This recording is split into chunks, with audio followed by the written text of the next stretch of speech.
everyone, because there will come a time when what people want, they don't want ease, they want difficulty instead. And I think, well, that is what people want.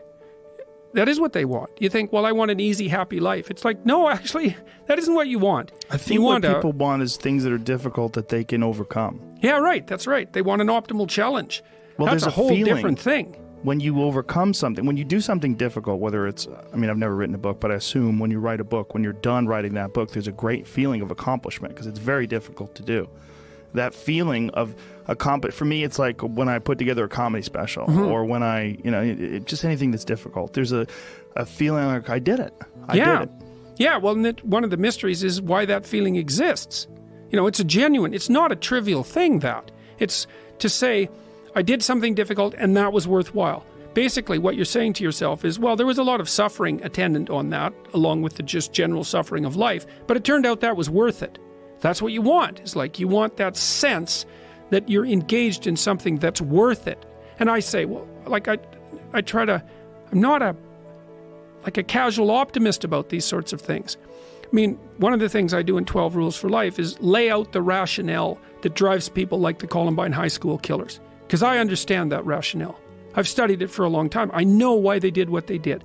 And they have a powerful argument, but it's wrong. But there's no sense in showing how it's wrong before showing that it's a powerful argument. Like life is suffering. There is lots of malevolence. It's no wonder that people want to bring being itself to a halt. They want to take revenge on it. It's not surprising. It's the wrong way of going about it. The right way is, it's akin to the sorts of things that you were just observing. Is you take on a difficult task that pushes you past where you are already. And you succeed in it, and you get this sense that, yes, that was worthwhile. It's like that's what you want. You want to live in that place where things are worthwhile. That's paradise on earth. That's what that is. And it isn't some happy little place where, someone's feeding you peeled grapes. That isn't what it is. It's more like victory on the honorable battlefield or something like that. Yeah, the perception that people have of ultimate success and ultimate happiness is, it seems motivated by what they don't have rather than an understanding of what success and happiness really is. Their idea is that one day I'm going to go and I'm going to be in my golden years and I'm just going to be able to sit around and do nothing and tell everybody to fuck off. You won't be happy at all. I talked to one of the people that I was working with who had a vision for retirement. I said, well, what's your vision for retirement? Well, I see myself in a beach, some tropical country drinking margaritas. And I thought, first, that's not a plan. That's a travel poster. It's like, okay, let's walk through this. All right, so you go down to this tropical country and you go sit on the beach and you have a margarita. It's like, okay, well, how many margaritas? Like 10? Okay, so you're going to do that, what, you're going to do that for 6 months? You'll be dead. Yeah, well, you'll be this, pathetic, sunburned, fat. Yeah, unhappy, hungover, cirrhotic. In pain. Yeah, it's like, that's your vision. Dehydrated. So how long can you have a margarita on a beach? Like, maybe you can do that once every 6 months for 10 minutes, something like that. It's not a vision. It's true, but when you are working and slaving away, you think about that beach with your feet up and the waiter comes over. Would you like another margarita, Mr. Peterson? Yeah. Yes, I would. Yeah, absolutely. And you're like, absolutely. All right, but baby. Right, exactly. But it's like this 16-year-old fantasy of paradise. It's like, well, and it just doesn't work out. So, and the thing is that the thing that sustains people through life really is the lifting of a worthwhile burden. It's something like that. Yeah. And it's partly because we're social animals, right? It's like we're evolved to be useful to the people around us because they're much more likely to let us live if we're like that. Yes. So, and it's been very fun especially talking to young men about this. It's like, well, and that's the other thing too, is I think the world is full of darkness, let's say. And we could say each of us have a little bit of light. And if we release that light, if we let it shine properly, Christ, it's too cliched to go on with in some sense, but the world is a lesser place if you do not reveal from within yourself what you have to reveal. And the fact that the world is a lesser place actually turns out not to be trivial. Like if you aren't everything you could be, more people will die, more people will suffer, more evil will be unconstrained, more tyranny will reign, more chaos will remain chaotic and dangerous, all of that. Do you mean this in the sense of like the old proverb of the wings of a butterfly fluttering become a hurricane?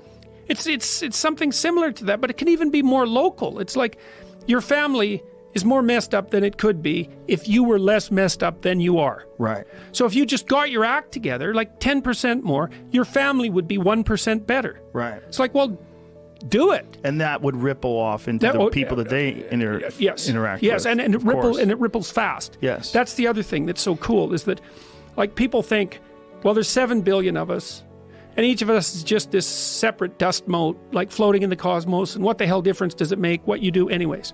It's like, that is not how we're connected. It's like, you're the center of a network, and you know way more people than this, but let's say typically, you're going to know 1,000 people in your life, well enough to have an impact on them, okay? And each of those 1,000 people is going to know 1,000 people. So you're one step from 1 million, and 2 steps from 1 billion.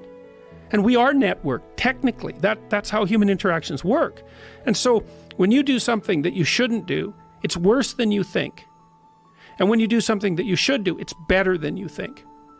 And so you think, well, this is why I've been telling people, well, clean up your room. It's like, well, your room is actually networked too. It's not that easy to clean up your room, to set it. So you want your room to be set up so that when you walk in there, it tells you to be better than you generally are. It's organized. It's got direction. Everything's in its place. You try to do that in a chaotic household. You know, I've watched people do this because I had students do these sorts of things as assignments. I'd say, look, pick a small moral goal, clean up your room, and just write down what happens as a consequence. So maybe these are students in a chaotic household. The whole place is a bloody mess. No one's taking any responsibility for anything. And so they decide they're going to start to clean up their room. And then the people in the household notice. Well, the first thing they do is get pissed off. It's like, who do you think you are? Like, you think you're better than us? Like, why do you think this is worthwhile? Who died and made you God? All of that. So just by trying to organize this little part of their life, they immediately run into the people whose actions they're casting in a dim light by trying to improve themselves to some degree. They might have to have like a thorough war in their household to be allowed to do something as simple as keep the room orderly. They'll find out very rapidly that A, that's way more difficult than it sounds, and B, that the consequences of it are far more far-reaching than people think. So that's quite fun. You know, because maybe part of it is that like everything around you is full of potential. Everything. Maybe more potential than you could ever possibly utilize. And so maybe all you have is this little rat hole of a room in some rundown place in the world. It's like, fix it up. There's more there than you think. See what happens if you fix it up. And you'll fix yourself up simultaneously because you have to get disciplined in order to fix up the room. And then you have a fixed up room and you'll be a more fixed up person. It's like, you think that nothing will happen as a consequence of that? It's like all hell will break loose as a consequence of that. It's really worth trying. It is worth trying, and it's a concept that seems alien to people. But if you think about it, it makes sense. Well, people don't take what they have right in front of them seriously enough. It's like the wasting time thing. They don't do the arithmetic. You know, and they also don't understand. They devalue what they have right in front of them. Like another client I worked with was having a hard time putting his kid to bed at night. And so we did the arithmetic. It's like, well, I'm fighting with my kid for 45 minutes a night trying to get him to go to bed. Okay, so let's analyze that. All right, so what does that mean? Well, it means that both of you end the day upset. That's not so good, because why would you want that? It means that you're spending 45 minutes fighting when you could spend 20 minutes doing something positive, like reading to him, say. It means that you don't get to spend that time with your wife, so she's not very happy with you, plus you're annoyed because you don't see her, plus you blame it on the kid because he's the proximal cause. It's like, that's pretty damn ugly. And then let's do the arithmetic. It's like 7 days a week, 45 minutes a day. Let's call that 5 hours, 20 hours a week, 240 hours in a year. You're spending a month and a half of work weeks fighting with your 4-year-old son. You think you're going to like him? You don't like anyone you spend a month and a half a year fighting with. It's a bad idea. Fix it. It's important. Get him to bed. Make it peaceful. You do it like these things that repeat every single day. That's a motif in this book too. Your life isn't margaritas on a beach in Jamaica. That happens now and then. Those are exceptions. Your life is how your wife greets you at the door when you come home every day. Because that's like 10 minutes a day.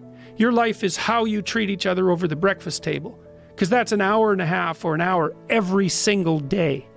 You get those mundane things right, those things you do every day. You concentrate on them and you make them pristine. It's like you got 80% of your life put together.